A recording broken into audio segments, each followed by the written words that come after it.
Bwana Yesu asifiwe. Mungu akubariki sana. Karibu tena katika darasa huru la Injili, darasa linalopatikana katika chaneli ya Mwalimu Kimweri TV, na tunajifunza mambo mbalimbali kuhusu imani yetu, kuhusu imani ya Kikristo. Na mwisho wa darasa hili tunaomba usije ukasahau kusubscribe, kucomment, kushare na kulike, na Mungu akubariki sana.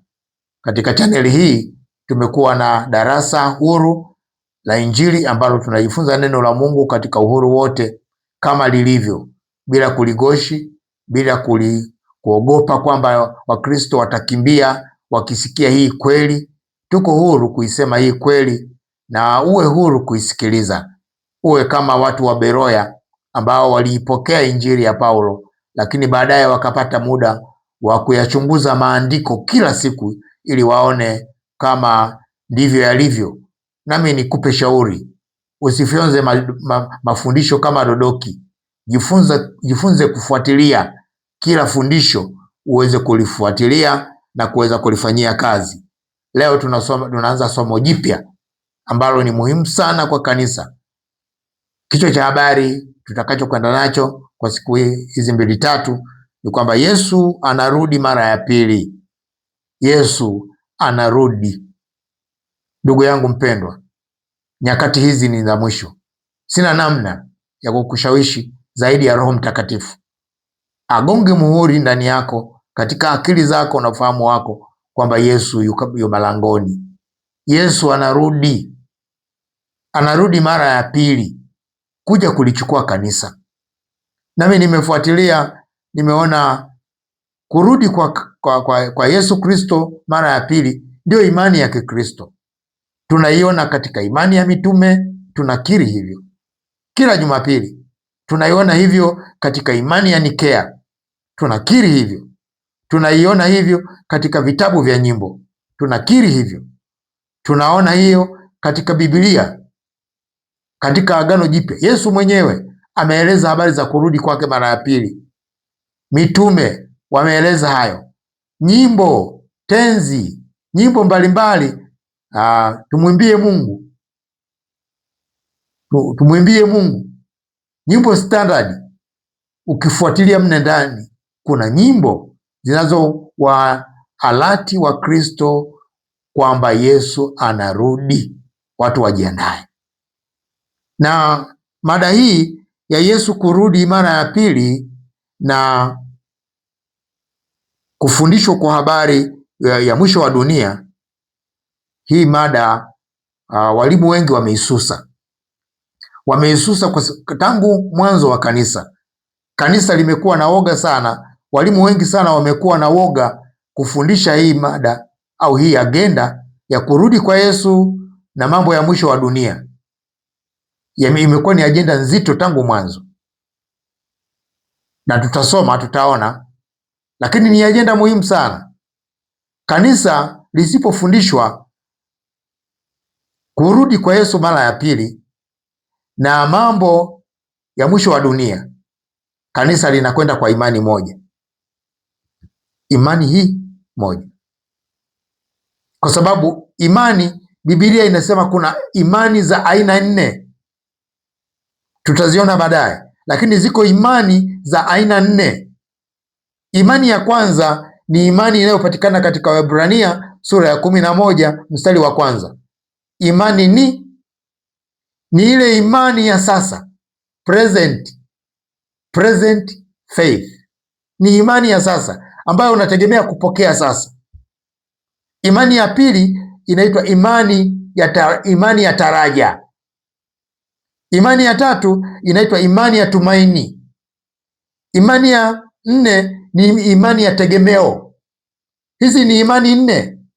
Usipofundishwa habari za Yesu kurudi mara ya pili na mambo ya mwisho wa dunia, huna taraja. Unakosa imani ya taraja, unakosa imani ya tumaini, unakosa imani ya kutegemea. Tutafafanua, na ni mbinu ya adui kabisa. Shetani amekusudia neno baya, watu wasifundishwe habari za kurudi kwa Yesu mara ya pili, ili zionekane za kawaida kabisa, watu wakose taraja. Maana ukisoma katika Waebrania sura ya 8 anasema tumeokolewa kwa taraja. Sio imani tu inayotuokoa, lakini tunaokolewa kwa taraja. Kuna sehemu ya wokovu tunaipata kwa imani ya sasa, lakini kuna sehemu ya imani ya wokovu tunaipata kwa taraja, kwa kutumaini, kwa kutegemea. Na tunajua kwamba taraja ni mambo yajayo. Mambo yajayo ni yapi ambayo tunayatarajia? Ni kurudi kwa Yesu. Mambo yapi yajayo? Ni mambo ya mwisho wa dunia. Sasa shetani amepiga vita hili fundisho muhimu sana, na imesababisha kanisa sasa hivi halijiandai kama bibi harusi. Kanisa linajiandaa kwa ufalme wa hapa. Ndio maana tunafundishana injili ya mafanikio, prosperity gospel. Maana yake watu wanajenga ufalme hapa, hawautarajii ule mji, hawana tumaini, hawana taraja. Limeuawa kwa ajili ya hili fundisho, na shetani amefuatilia kwa kuleta watu mbalimbali.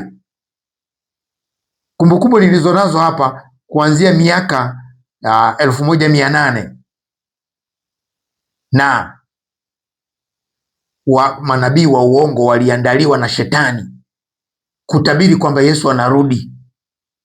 Wanataja siku na tarehe kabisa, na mwaka fulani, tarehe fulani, siku fulani, saa fulani, Yesu anarudi. Halafu siku inafika, harudi. Mafundisho haya yamekuwa yakijirudia mpaka wakina Kibwetele, mpaka wakina Makenzie. Hivi juzi wanatoa unabii ule ule kwa siku, kwa tarehe, na Yesu anapo hatimizi sasa haji. Hili jambo linakatisha tamaa wanaosikia. Watu waliokufa kwa Kibwetele karibu watu 700, watu waliokufa kwa Makenzie karibu maelfu wamekufa na njaa. Sasa wale watu sisi tunaoona na kusikia kwamba unabii unatolewa hautimii, tunakata tamaa. Walimu nao wanaogopa kufundisha hilo somo, kwa sababu wanaogopa kuitwa walimu wa uongo, kwa sababu watafundisha habari ambazo hazitatimia. Sasa shetani katumia hiyo mbinu na kanisa limeenea. Walimu hawafundishi tena habari za nyakati za mwisho, hawafundishi tena nyakati za Yesu anarudi. Kama unabisha, fuatilia kwenye kanisa lako, ni lini mmefundishwa kwa makini kwamba Yesu anarudi, tujiandae? Lini umefundishwa kwa kina kwamba mwisho wa dunia umefika?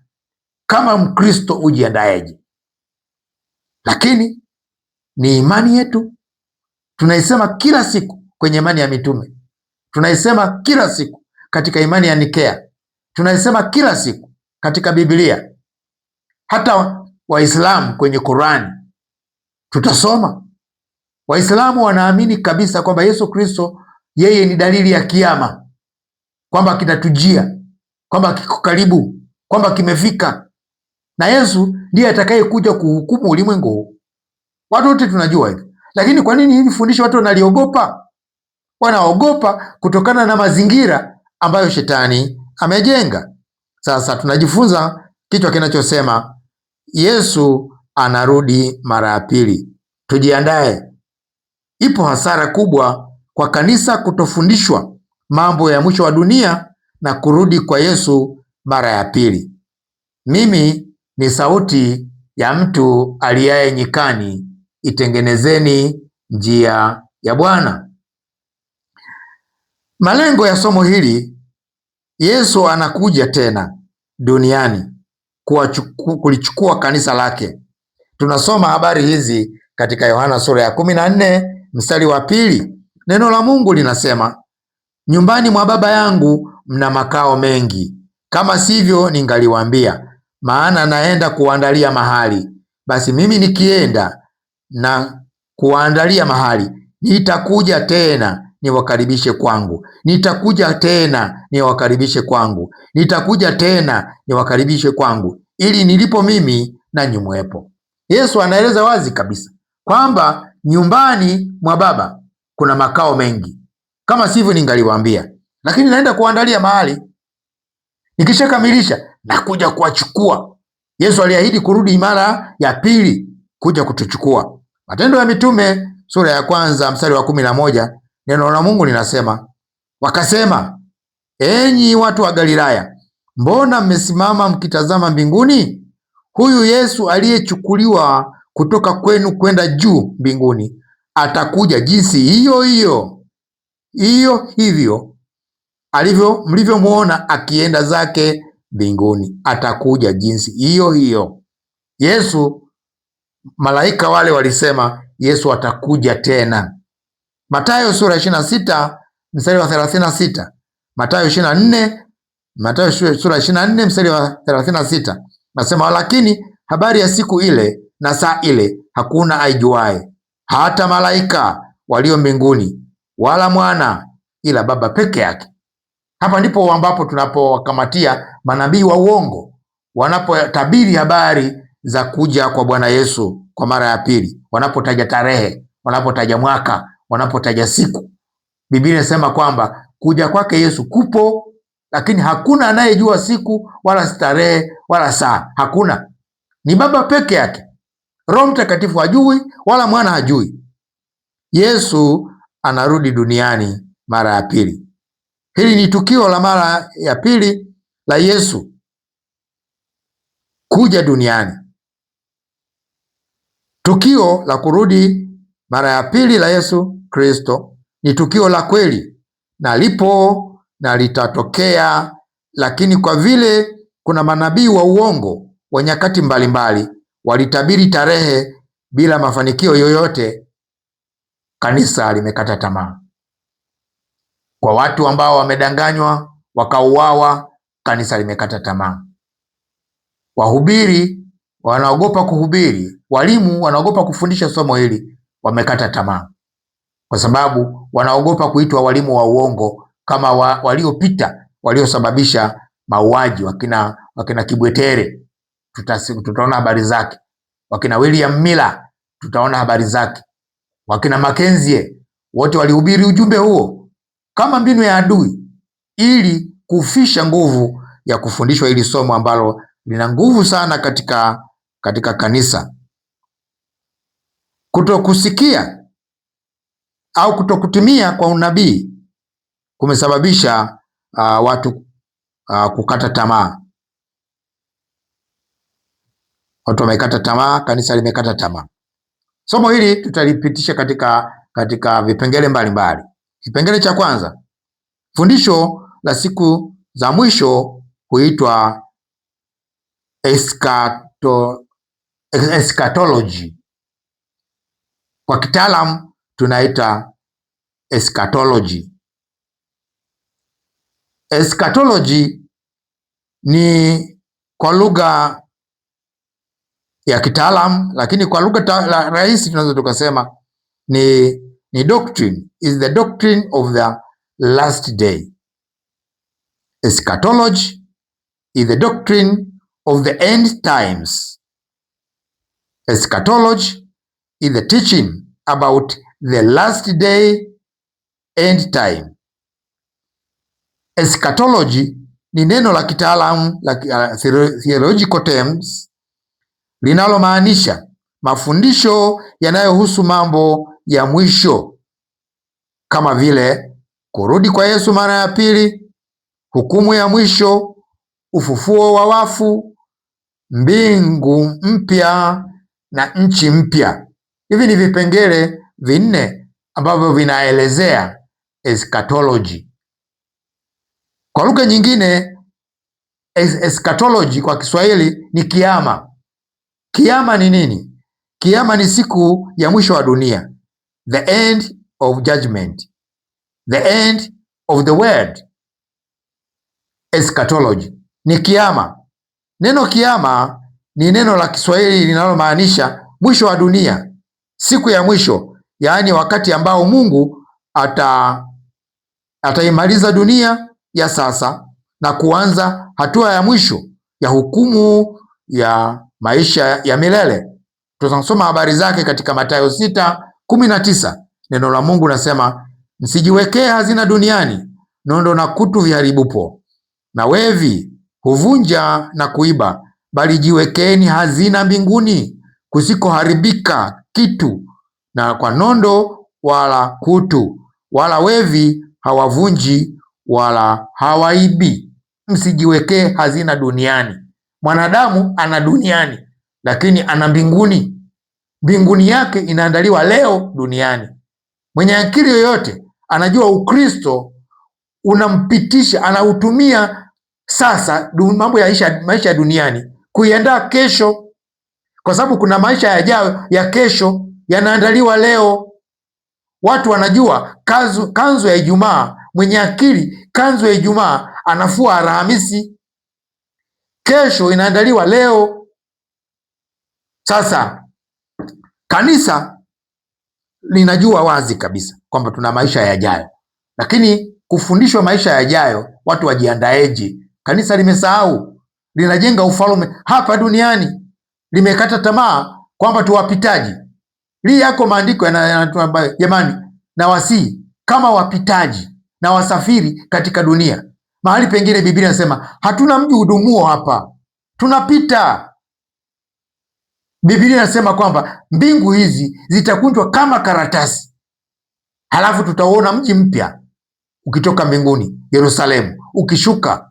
Na sisi tunatakiwa tukae duniani tukijiandaa kama bibi harusi katika mji ule. Lakini angalia watu wanavyoishi sasa hivi, angalia mahubiri ya watu, angalia mafundisho ya watumishi wa Mungu mbalimbali. Wanafundisha kana kwamba duniani hapa hatutoki. Wanafundisha kana kwamba watu hawatakufa, lakini watu tunazika kila siku, watu wanakufa kila siku, bila kujali cheo, bila kujali umri, watu wanakufa. Kwa nini hiyo isitukumbushe kwamba tuna maisha mafupi? Tuishi hapa duniani tukijua kwamba tuwapitaji, na ni lazima tufundishane kule tunakokwenda. Katika Petro wa pili sura ya 3 mstari wa 7 asema, lakini mbingu za sasa na nchi zimewekwa akiba kwa moto, kwa neno hili lilo hilo, zikilindwa hata siku ya hukumu na kuangamia kwao wanadamu wasiomcha Mungu. Hizi mbingu na dunia hii zimeweka akiba kwa moto. Manake hapa hatuna mji udumuo. Kuna siku za mwisho mji huu utateketezwa, mji huu utaangamizwa. Tutakuwa na makao mapya, tutakuwa na miji mipya kabisa. Huu ndio Ukristo tunaoukiri kila Jumapili katika imani ya mitume, katika imani ya Nikea, katika nyimbo zetu tunakiri hivyo. Petro wa pili sura ya 3 mstari wa 10 anasema, lakini siku ya Bwana itakuja kama mwivi. Katika siku hiyo mbingu zitatoweka kwa mshindo mkuu, na viumbe vya asili vitaunguzwa na kufunuliwa, na nchi na kazi zilizomo ndani yake zitateketea. Biblia inatueleza kabisa kwamba kazi na kila kitu za dunia hii zitateketea, licha ya mtu kuondoka mmoja mmoja, lakini utafika mwisho wa wanadamu na mwisho wa dunia hii. Hii dunia itateketezwa. Biblia inasema kwamba lakini siku ya Bwana inakuja kama mwivi. Katika siku hiyo mbingu zitaondolewa kwa mshindo mkuu. Waebrania 13 mstari wa 14, neno la Mungu linasema, maana hapa hatuna mji udumuo, bali twautafuta ule ujao. Tusijidanganye, hapa hatuna mji udumuo, tunatakiwa kuutafuta ule ujao. Na Ukristo ni kufundishana namna ya kuutafuta ule mji ujao kwa matumaini. Tuwe na matumaini, tuwe na mategemeo, tuwe na taraja ya kuupata ule mji. Lakini watu wanafundishwa imani hapa. Tupokee mambo sasa, kwa sababu imani hii tunayofundishwa ya kupokea sasa ni imani ya maombi, ni imani ya miujiza. Unaitumia kwa miujiza itokee sasa, ni imani ya maombi.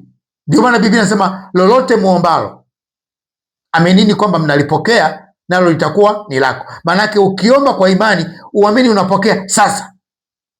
Lakini kuna imani inayoitwa tumaini. Tumaini sio kupokea sasa, tumaini ni kupokea baadaye. Kuna imani inaitwa taraja. Taraja ni nini? Ni kupokea baadaye.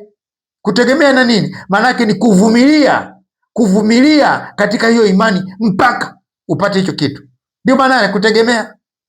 Sasa hizo imani tatu tunazikosa. Tusipofundishwa mambo yajayo, hatutakuwa na cha kutegemea. Tusipofundishana mambo yajayo, hatutakuwa na cha kutumainia. Tusipofundishana mambo yajayo, hatutakuwa na cha kutegemea. Hatuna cha kusababisha tuvumilie mpaka mwisho. Mungu atusaidie, kwa sababu Ukristo si sasa tu, Ukristo ni baadaye. Kuna mambo tunayategemea. Kumtegemea Mwokozi kwangu tamu kabisa. Wimbo mzuri kabisa wa Kikristo, kwamba kumtegemea Yesu kwangu ni tamu. Kutegemea ni kuvumilia mpaka ufike mwisho wa kile ambacho nakitegemea kukipata. Katika Ufunuo sura ya 6 mstari wa 14 Biblia inasema, mbingu zitaondolewa kama ukurasa ulivyokunjwa, na kila mlima na kisiwa vikahamishwa kutoka mahali pake. Ufunuo 21:1. Ufunuo sura 21 mstari wa 1 anasema, kisha nikaona mbingu mpya na nchi mpya, kwa maana mbingu za kwanza na nchi ya kwanza zimekwisha kupita, na hapo hapana bahari tena. Nami nikauona mji mtakatifu Yerusalemu mpya ukishuka kutoka mbinguni kwa Mungu, umewekwa tayari kama bibi harusi aliyekwisha kupambwa kwa mumewe. Nikasikia sauti kubwa kutoka katika kile kiti cha enzi ikisema, tazama, maskani ya Mungu ni pamoja na wanadamu, naye atafanya maskani yake pamoja nao, nao watakuwa watu wake, naye Mungu mwenyewe atakuwa pamoja nao. Biblia inatueleza kabisa kwamba nchi ya kwanza na mbingu za kwanza zinapita. Hii dunia sio ya kudumu kama sisi wenyewe tulivyo, sio wa kudumu. Hata hii nchi yenyewe kuna muda itafika mwisho, itapita. Na huo ndio Ukristo. Maana ya kiama katika mitazamo mbalimbali. Kwanza, kiama kwa mtazamo wa Uislamu wanasema wanaita kwa Kiarabu kwamba ni kiama. Ni watu wote wanaamini kwamba katika kiama watu wote watafufuliwa na kila mtu atahukumiwa kwa matendo yake. Wema wataingia peponi, waovu motoni. Dunia ya sasa itaharibiwa kabisa. Ni siku ya haki kamili ya Mungu Allah. Waislamu ndivyo wanavyoamini kwamba kiama ipo, ni siku za mwisho. Tunaposali, tusali tukijua kuna siku ya mwisho. Tunajiandaa, tunajipanga. Kwenda kwenye ibada ni kujipanga kwa ajili ya siku ya mwisho, kwa ajili ya kiama, ili maisha yako ukifika kwenye hicho kipindi umempokea Yesu, umeokoka, uko vizuri. Lakini kiama kwa mujibu wa Kristo, kwa mujibu wa Biblia, kwa Ukristo, dhana inayokaribiana na kiama ni siku ya Bwana, the day of the Lord, au hukumu ya mwisho. Kiama ni kurudi kwa Yesu Kristo mara ya pili.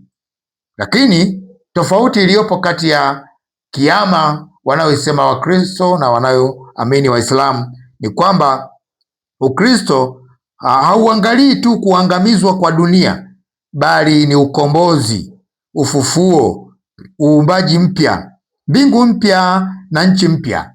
Ile Ufunuo sura 21 mstari wa 1, kisha nikaona mbingu mpya na nchi mpya. Kwa Wakristo kiama kuna upya unaokuja na uzamani unatoweka.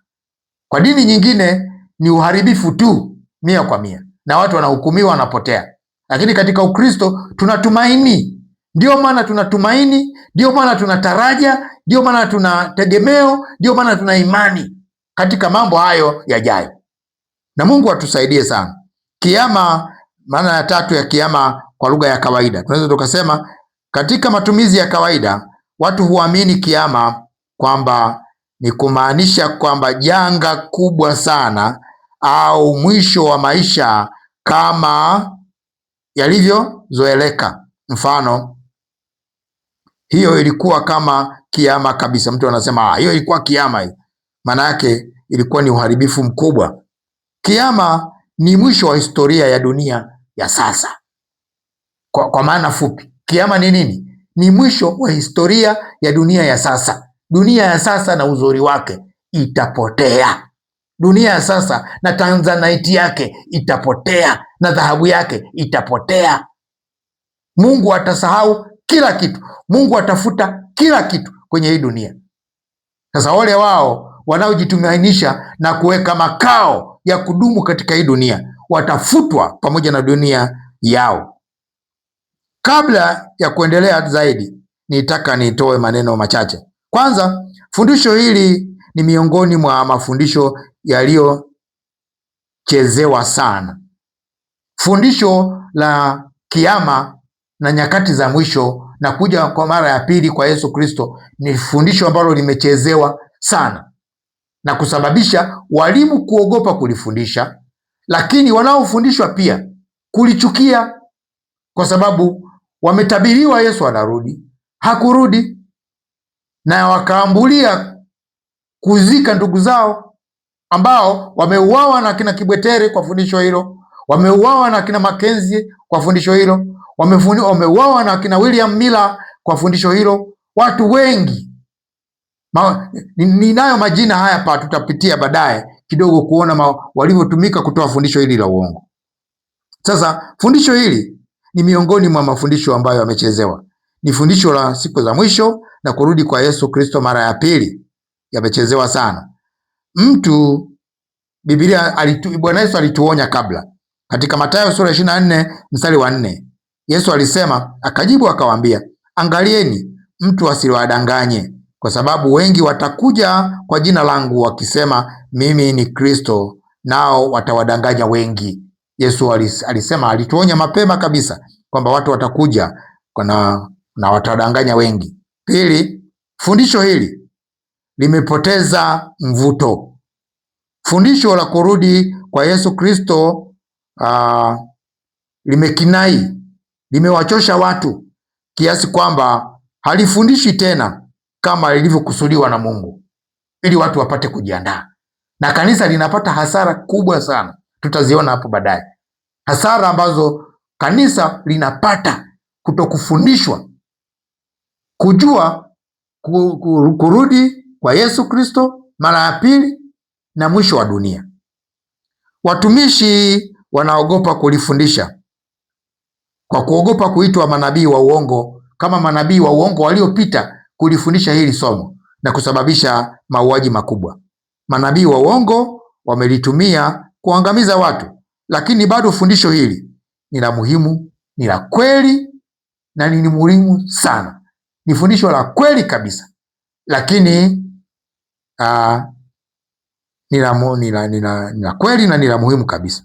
Watumishi wamewekewa Roho Mtakatifu mpaka kuwafundisha, lakini ni fundisho sahihi. Watumishi wamelifunga fundisho hili, wamelifuta fundisho hili, wala hawalitaki kabisa, lakini Roho Mtakatifu ndio agenda yake kuwafundisha watu wake waweze kujiandaa. Tunajifunza hili somo ili tuone tunajipanga vipi kumruhusu Roho Mtakatifu atutumie kuwatahadharisha watu, kuwafundisha watu kwa habari ya nyakati za mwisho, kwa sababu nyakati za mwisho ndio hizi. Yesu anarudi na hatarudi. Ni lazima watu wafundishwe, wachukue tahadhari, wajipange. Kuna imani, kuna vitu vya muhimu sana nitavitaja, utaona tunavikosa. Kwa nini fundisho hili limepoteza nguvu na umaarufu wake au limepoteza ladha? Sababu ya kwanza ni uongo uliorudiwa na manabii wa uongo. Watu wamesikia sana kwamba Yesu anarudi mwaka huu, Yesu anarudi wiki ijayo, Yesu anarudi, nimefunuliwa, lakini hakuna kilichotokea, Hakukuwa na matokeo yoyote katika unabii huo, licha ya kutolewa mara kwa mara kwa mara. Kwa hiyo watu wamekinai hili fundisho, hawalitaki, wanaona ni uongo, inasababisha mauaji. Wanaona hili fundisho ni sawa na mauaji, kwa sababu ndugu zao wengi wamekufa baada ya kuamini na kuwafuata manabii wa uongo, na walimu nao wamesusia. Watu wamekata tamaa kwa ajili ya fundisho hili.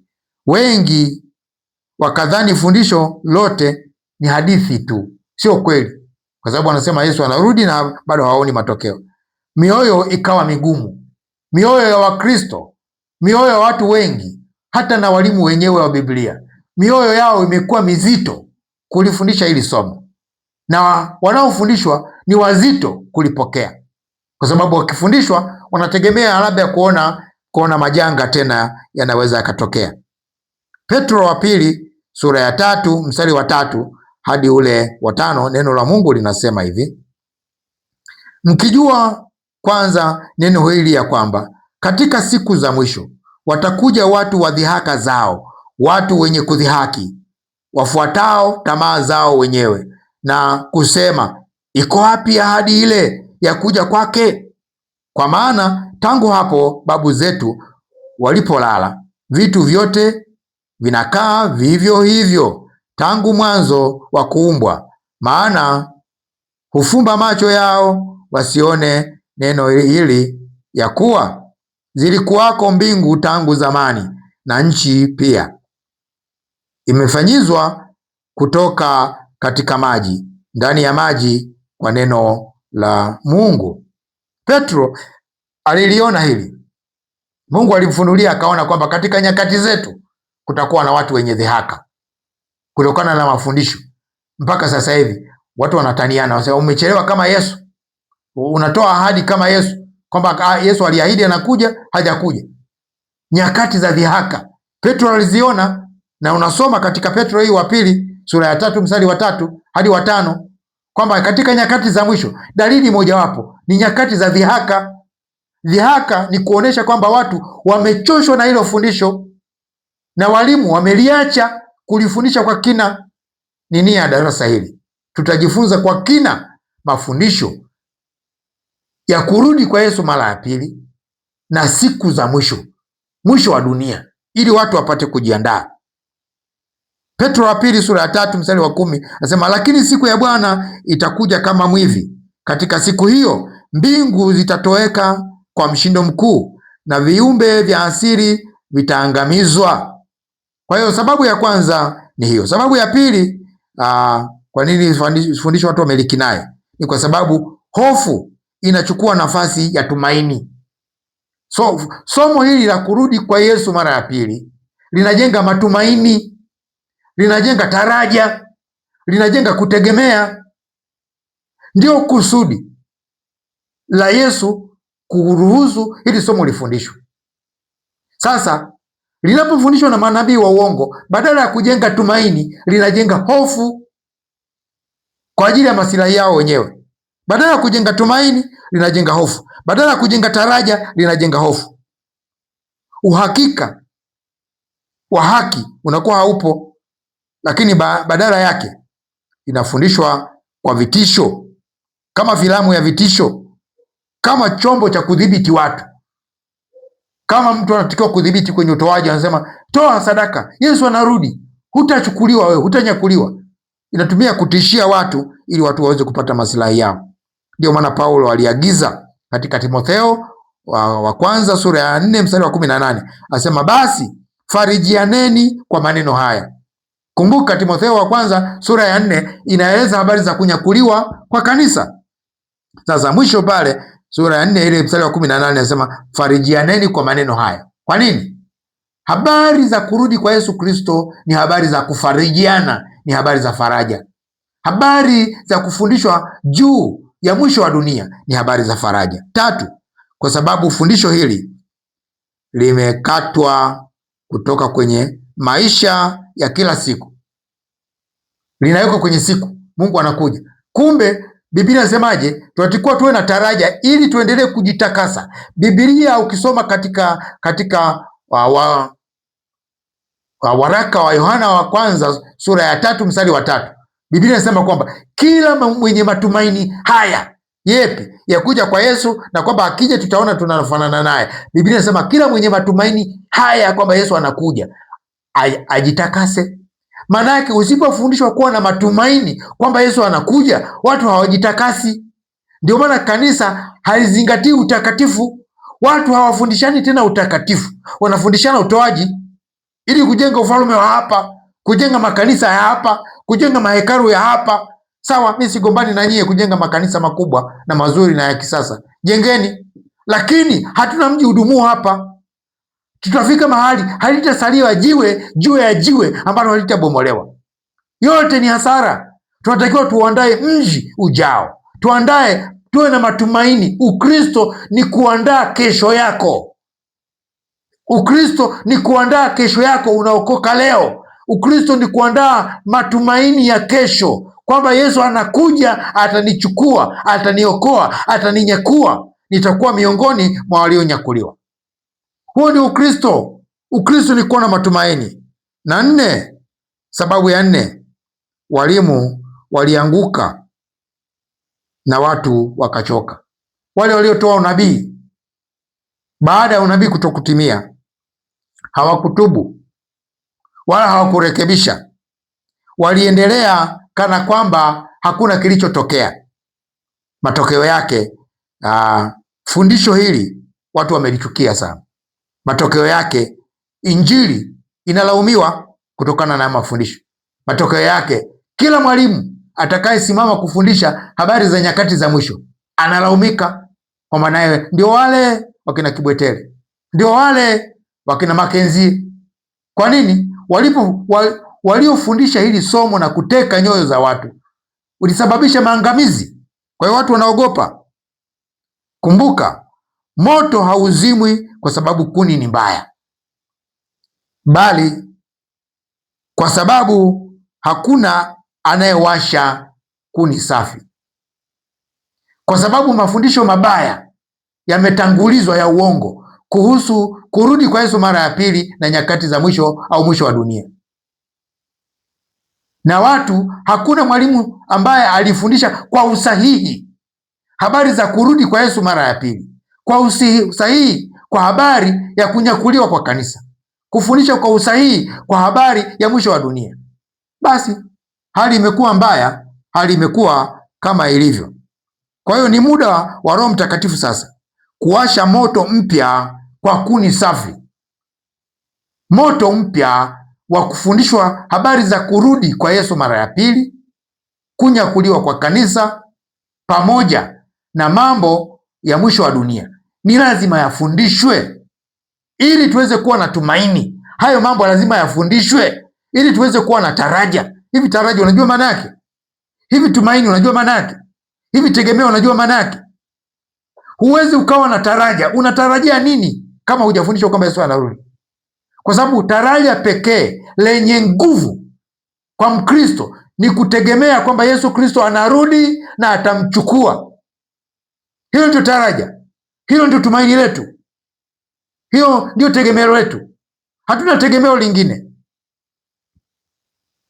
Jinsi ya kulirudisha fundisho hili ni kuhakikisha kwamba tunarudisha misingi ya maandiko, sio ndoto wala sio maono, kwamba nimefunuliwa nyakati za mwisho. Hapana, lazima hili fundisho tulipeleke katika misingi ya Biblia, katika misingi ya maandiko, hasa Agano Jipya.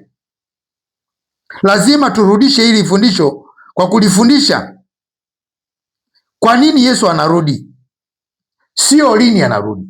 Tufundishe kwa nini Yesu anarudi, sio lini anarudi, sio siku gani anarudi, sio tarehe gani anarudi, wala sio mwaka gani anarudi. Tusifundishe hivyo, tufundishe sababu za Yesu kurudi.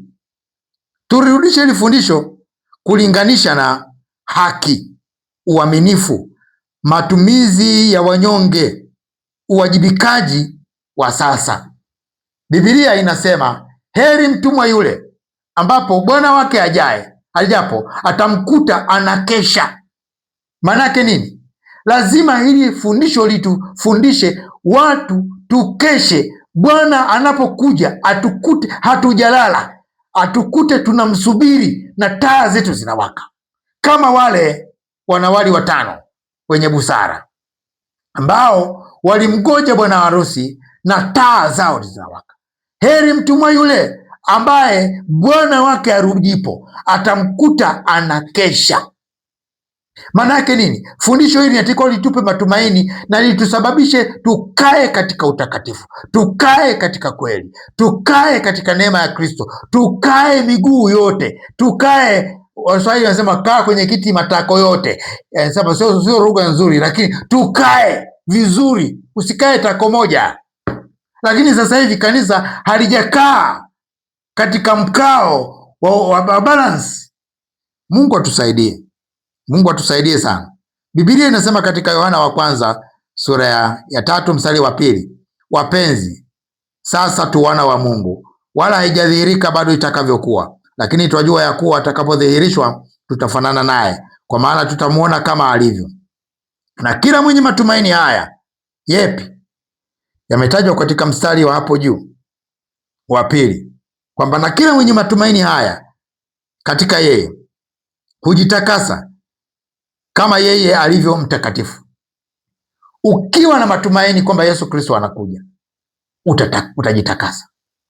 Watu leo hawajitakasi na hawaoni umuhimu wa kuishi maisha ya utakatifu na ya ushuhuda. Kwa sababu gani? Kwa sababu hawafundishwi wawe na matumaini kwamba Yesu anarudi, wawe na matumaini kwamba hii dunia kuna siku moja itatolewa na tutakuwa na mji mwingine. Wawe na matumaini ya mji mwingine, wajipambe kama bibi harusi kwa bwana wake. Maana Biblia inasemaje? Kanisa ni bibi harusi. Kama kanisa ni bibi harusi, kwa nini halijipambi? Na kujipamba kwa kanisa ni kuwa na utakatifu, kukaa katika neno, kukaa katika neema, kukaa katika kweli ya Kristo, sio katika mafundisho ya mapokeo na kufundishana habari za mizimu, habari za mbalimbali za ajabu. Kanisa lina mafundisho yake, kujiandaa kama bibi harusi. Tazama kanisa sasa hivi lilivyopoa, limepigwa hii kabodi, linafundishana vitu vya ajabu sana, vitu vya kukatisha tamaa. Tangu mwanzo kanisa la kwanza fundisho hili limechezewa sana. Tunasoma habari hizo katika Wathesalonike wa pili sura ya 2 mstari wa 1. Wathesalonike wa pili sura ya 2 mstari wa 1, Biblia inasemaje? Hapa ni kanisa la kwanza. Nasema, basi ndugu, tunawasihi kwa habari za kuja kwake Bwana Yesu Kristo na kukusanyika kwetu mbele zake, kwamba msifadhaishwe upesi hata kuiacha nia yenu, wala msisitushwe kwa roho, wala kwa neno, wala kwa waraka unaodhaniwa kuwa ni wetu, kana kwamba siku ya Bwana imekwisha kuja. Umeona? Kana kwamba siku ya kiyama imeshakuja. Mtu awaye yote asiwadanganye kwa njia yoyote, maana haiji, hicho kiyama hakiji usipotokea kwanza ule ukengeufu, ukafunuliwa yule mtu wa kuasi, mwana wa uasi. Neno uzuri sana. Hebu lisome tena na tena na tena, utaona kuna ujumbe mzito sana. Paulo anatoa ujumbe mzito hapa kwamba tusikubali kudanganywa na kutiwa hofu kana kwamba kiyama kimeshakuja. Manabii mbalimbali walitabiri juu ya kuja au juu ya kiyama, na walitabiri juu ya kuja kwa Yesu Kristo mara ya pili. Na hii adui ametumia hawa manabii wa uongo ili kulitisha kanisa, ili kanisa liogope hili fundisho. Katika jina la Yesu, Roho Mtakatifu akutie nguvu mwanangu, mtumishi wa Mungu, amka. Mtafute Roho Mtakatifu kwa upya, atufundishe, aturudishie fundisho hili la kurudi kwa Yesu Kristo mara ya pili, maana yu malangoni anakuja. Tunapaswa kufundisha ili watu wajiandae, lakini kwa uwezo wa Roho Mtakatifu, lakini kwa maongozi ya Roho Mtakatifu, lakini sawasawa na Agano Jipya, lakini sawasawa na maelekezo ya Roho Mtakatifu sawasawa. Lakini manabii wa uongo wafuatao walitumiwa na adui juu ya fundisho hili kama mfano mbaya, ili kuweza kulitisha kanisa kuachana na fundisho hili. Matokeo yake wanaliona hili fundisho kama matusi. Mtu wa kwanza anaitwa William Miller, karne ya 19. Huyu ni Marekani. Alichohubiri, alikuwa anafundisha hivi: Yesu angerudi kati ya mwaka 1843 hadi mwaka 1844. Baadaye akataja tarehe kwamba Yesu atakuja tarehe 22 Oktoba 1844. Kilichotokea, Yesu hakurudi. Tukio hili linaitwa The Great Disappointment. Tatizo la kibiblia ambalo limekuwepo hapa ni kwamba alitaja tarehe, na Biblia inasema kurudi kwa Yesu Kristo hakuna ajuaye. Tunasoma hivyo katika Mathayo sura ya 24 mstari wa 36. Neno la Mungu linasema, walakini kwa habari ya siku ile na saa ile hakuna mtu ajuaye, hata malaika walio mbinguni, wala mwana, ila Baba peke yake. Wewe unapotaja tarehe unatutambulisha kwamba wewe ni nabii wa uongo. Nabii wa uongo wa pili anaitwa Charles Taze Russell. Charles Taze Russell, huyu ni mwanzilishi wa dhehebu la Jehovah Witnesses. Alizaliwa tarehe 16 Februari 1852 kule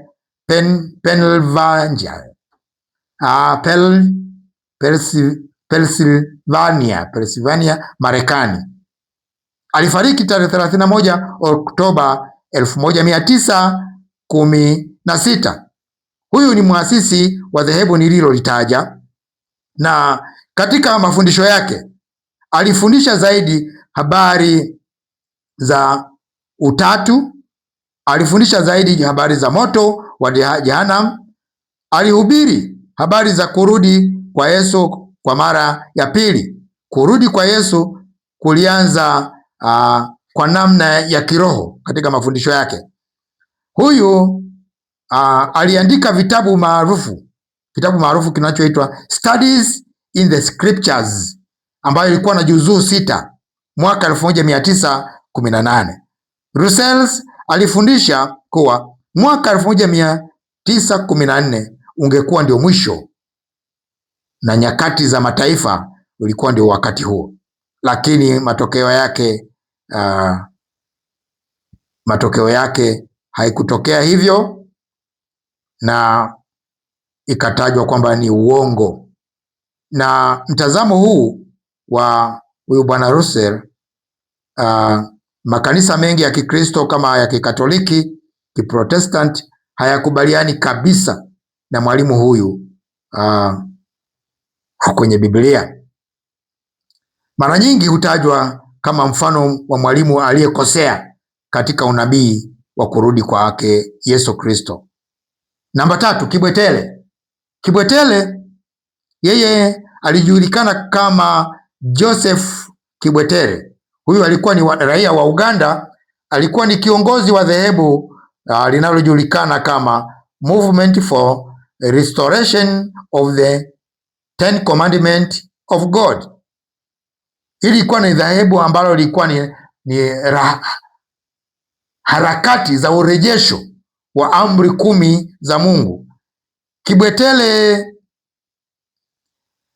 alizaliwa takriban mwaka 1931 kule Uganda. Alikuwa ni Mkristo wa Katoliki aliyedai kupata ufunuo wa moja kwa moja kutoka kwa Bikira Mariamu. Alijitangaza kama mtume maalum wa siku za mwisho. Alitabiri juu ya nini? Kibwetere alitabiri juu ya mambo makuu matatu. Jambo la kwanza, alitabiri juu ya kurudi kwa Yesu Kristo mara ya pili. Alidai kuwa Yesu angerudi duniani tarehe maalum. Tarehe ilisisitizwa zaidi, ilikuwa ni tarehe 31 Desemba 1999 na tarehe 1 Januari 2000. Jambo la pili, alifundisha mwisho wa dunia kama apocalyptic. Alifundisha kuwa dunia ilikuwa karibu na kuangamizwa na watu wachache tu ambao ni wafuasi wake ndiye watakaookoka. 3, alifundisha kwamba wokovu kupitia dhehebu lake pekee aliwaambia wafuasi wake kuuza mali zao, kuacha familia zao, kujitenga na jamii, kufanya kimya kimya na kufuata amri kali. Nini kilitokea baada ya nabii huyu? Baada ya tarehe ya nabii kupita, Yesu kutokurudi mwaka 2000, tukio baya sana lilitokea. Zaidi ya watu 700 walifariki, walikufa katika mazingira ya kutatanisha, wengine kwa kuchomwa moto, wengine kwa sumu na kadhalika. Tukio hili lilichukuliwa kama moja ya majanga makubwa ya kidhehebu barani Afrika. Kibwetele hakuwahi kupatikana hadi leo. Inasemekana alikufa au alitoweka. Mafundisho ya kina Kibwetele, habari za nyakati za mwisho. Kuna mtu mwingine anaitwa Harold Camping. Huyu ni mtu wa USA 2011. Yeye alichotabiri ni kunyakuliwa kwa kanisa Mei 21, 2011.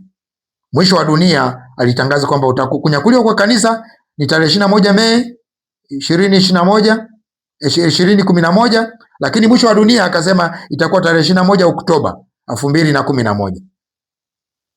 Kilichotokea? Hakuna kilichotokea, na baadaye alikiri hadharani kuwa alikosea. Tatizo la kibibilia. Kwa hiyo Mungu atusaidie. Hawa watu ni hatari, ni hatari sana, ni hatari mno, ni hatari mno. Na mwingine ni Paulo Nzenge Makenzie. Huyu ni hivi juzi, naye aliwalazimisha watu, alifundisha kwamba wanapaswa kuacha, watu wake au waamini wake walipaswa kuacha kula chakula, kutokula chakula. Walipaswa kuvunja maisha ya kawaida kama kazi, kuachana na kazi, kuachana na shule na matibabu, ili wazingatie hilo jambo moja tu la kukaa na njaa. Wangeweza kukutana na Yesu ikiwa wangefanya hivyo bila kukosa. Aliwaambia wasijichanganye na watu wa nje au jamii ya kawaida, na matokeo yake tukio hili lilikuwa baya sana. Maelfu ya wafuasi walilazimika kufunga hadi kufa. Miili ya mamia ya watu ikachunguzwa na polisi, walinzi wa shule na kadhalika. Makenzie na washiriki wenzake walipatikana hii hatia. Kitu gani tunajifunza hapa? Tunajifunza mambo makubwa, kwamba kuna tofauti kubwa sana kati ya unabii wa kweli na unabii wa uongo. Kipimo cha Biblia cha manabii wa uongo ni kipi? Biblia inatupa vipimo vitatu. Kwanza, anayetaja tarehe kwamba Yesu anakuja tarehe fulani, huyo ni muongo. Unabii usiotimia, huu pia ni uongo. Kigezo cha tatu ni kwamba anajitukuza yeye kuliko Kristo. Ukija kuona nabii anajitukuza yeye kuliko Kristo, hata sasa hivi, kimbia ndugu yangu. 4, anatumia unabii kwa faida binafsi. Kibwetele alikusanya mali, baadaye akakimbia nazo kama sikosei. 5, anapingana na maandiko. Unabii unaopingana na maandiko, kimbia ndugu yangu, hiyo ni hatari. Nitoe wito, tutaendelea na somo hili siku zijazo. Tutaona hasara za kanisa kutozingatia haya mafundisho, kwa kutokufundisha ukweli juu ya nyakati za mwisho, ukweli juu ya kurudi kwa Yesu Kristo mara ya pili, ukweli juu ya mambo ya siku za mwisho. Labda nikugusie kwa haraka hasara chache. Hasara kwa kanisa kutokufundisha mambo ya mwisho wa dunia na kurudi kwa Yesu mara ya pili. Hasara ya kwanza ni kukosa kutumia aina 4 za imani. Badala yake tunatumia imani moja tu. Kanisa sasa hivi linafundishwa aina moja tu ya imani kati ya imani 4 tulizopewa. Kanisa limepewa imani 4. Kwanza, kanisa limepewa imani ya sasa, inaitwa ni present faith. ni ile inayopatikana katika Waebrania sura ya 11 mstari wa kwanza kwamba imani ni ile, ni kwenye Kiingereza ni is. Is ni present continuous tense, ni imani ambayo ukiamini, ukisema amin, unaamini umepokea, ni imani ya sasa. Kwa hiyo kanisa sasa hivi linafundishwa imani hii tu peke yake, imani ya present continuous tense ambayo inapatikana katika Marko sura ya 11 mstari wa 23. Amini nawaambia, yeyote mtakayowaambia mlima huu ng'oka ukatupwe baharini, wala asione shaka moyoni mwake, ila aamini kwamba hayo asemayo yametukia, yatakuwa yake. Kwa sababu hiyo nawaambia, mstari wa 24, yoyote myaombayo mkisali, aminini ya kwamba mnayapokea, nayo yatakuwa yenu. Sasa hii ni imani ya kwanza. Imani ya pili ni imani inayoitwa imani taraja, imani ambayo ni taraja. Hii ni future oriented faith, future oriented faith. Hii ni imani ya kutarajia. Tito sura ya 2 mstari wa 13, neno la Mungu linasema, tukilitazamia tumaini lenye baraka na mafunuo ya utukufu wa Kristo Yesu, Mungu mkuu na Mwokozi wetu. Usipofundishwa habari za kuja Yesu Kristo, huwezi kuwa na imani hii ya faith oriented, future oriented, imani ambayo unategemea vitu vije. Huwezi kuwa nayo. Ni imani inayotazama kurudi kwa Yesu Kristo mara ya pili. Ni imani inayotarajia ufalme ujao. Ni imani ambayo inalifundisha kanisa mwelekeo wa baadaye. Mkristo ni yule aliyepewa mwelekeo wa baadaye, tumaini. Imani ya tatu ni imani ya tumaini, inaitwa endless faith. Waebrania sura ya 10 mstari wa 23, Biblia inasemaje? Na mlishike sana ungamo la tumaini letu, isigeuke, maana yeye aliyeahidi ni mwaminifu. Anasema mlishike sana ungamo la tumaini letu lisigeuke. Maana yake ulishikilie na uende nalo hivyo hivyo. Kwa nini? Linaweza likageuka. Tumaini ni kitu ambacho hujakikamata, unakitumaini tu kwamba utakipata. Kwa hiyo ukishikilia hilo tumaini, ili hapo katikati lisije likageuka mpaka ukipata hicho kitu. Wakristo wasipofundishwa cha kukitumainia, hawawezi kutumaini. Wakristo wala hawawezi kuwa na hiyo imani. Imani ya 4 ni imani tegemeo, total dependence faith. Total dependence